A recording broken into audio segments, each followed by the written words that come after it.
ನಮಸ್ತೆ. ನಿಮಗೆಲ್ಲರಿಗೂ ಓಂಕಾರದ ಪರಿಚಯ ಇದ್ದೇ ಇರುತ್ತೆ. ಓಂ ಎನ್ನುವ ಶಬ್ದವನ್ನು ಅಥವಾ ಅದರ ವಿಚಾರಧಾರೆಯನ್ನು ಕೇಳದವರು ತೀರಾ ಕಡಿಮೆ.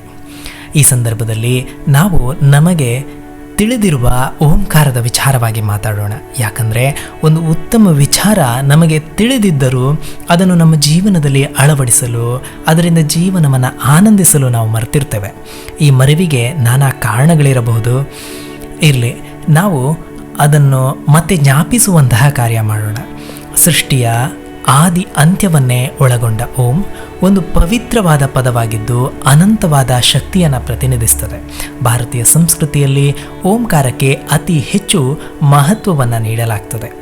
ಹಿಂದೆ ಆಗಿ ಹೋದದ್ದು ಈಗ ಇರುವುದು, ಮುಂದೆ ಆಗುವುದು ಓಂಕಾರವೇ ಆಗಿದೆ. ಇದು ತ್ರಿಕಾಲಾತೀತವಾದದ್ದು ಎಂದು ಉಪನಿಷತ್ತುಗಳು ಹೇಳ್ತದೆ. ಓಂಕಾರವು ಪರಮಾತ್ಮ ಸ್ವರೂಪ ಎಂದು ಕೃಷ್ಣ ಭಗವದ್ಗೀತೆಯಲ್ಲಿ ಹೇಳ್ತಾನೆ. ಹೀಗೆ ಹೇಳ್ತಾ ಹೋದರೆ ಓಂಕಾರದ ಉಲ್ಲೇಖಗಳು ಹಲವೆಡೆ ಕೇಳಲಿಕ್ಕೆ ಸಿಗ್ತದೆ. ಓಂಕಾರದ ಉಚ್ಚಾರದಿಂದ ಏನೆಲ್ಲ ಪ್ರಯೋಜನ ಇದೆ ಅನ್ನೋದು ನಮಗೆಲ್ಲರಿಗೂ ತಿಳಿದಿದೆ. ಆದರೂ ಒಮ್ಮೆ ನೋಡೋಣ ಬನ್ನಿ.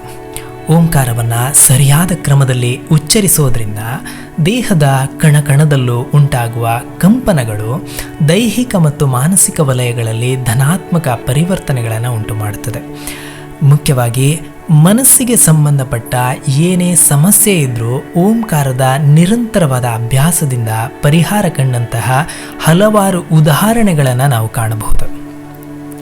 ದಿನದಲ್ಲಿ ಬರೀ 5ರಿಂದ 10 ನಿಮಿಷದಷ್ಟು ಓಂಕಾರದ ಅಭ್ಯಾಸ ಮಾಡೋದ್ರಿಂದ ನಮ್ಮಲ್ಲಿರುವ ಅನಗತ್ಯ ಭಯ, ಕೋಪ, ನಿರುತ್ಸಾಹ ಹೀಗೆ ಅನೇಕ ನಮಗೆ ಅರ್ಥವಾಗದಂತಹ ಹಲವು ವಿಚಾರಗಳನ್ನು ಅರಿತುಕೊಳ್ಳಲು ಸಾಧ್ಯ. ಗೊಂದಲಗಳಿಂದ ಹೊರಬರಲು ಸಾಧ್ಯ. ಇನ್ನು ಹಲವಾರು ಪ್ರಯೋಜನಗಳನ್ನು ನಾವು ಓಂಕಾರದಿಂದ ಸುಲಭವಾಗಿ ಕಂಡುಕೊಳ್ಳಬಹುದು. ಈ ವಿಚಾರ ನಮಗೆ ತಿಳಿದಿದ್ದರೂ ನಾವು ಎಲ್ಲೆಲ್ಲೋ ಪರಿಹಾರದ ಹುಡುಕಾಟ ಮಾಡ್ತಾ ಇರ್ತೇವೆ. ಸರಿಯಾದ ಮಾರ್ಗದರ್ಶನದೊಂದಿಗೆ ಓಂಕಾರವನ್ನು ಅಭ್ಯಾಸಿಸಿ ಬದುಕನ್ನು ಆನಂದಿಸಿ.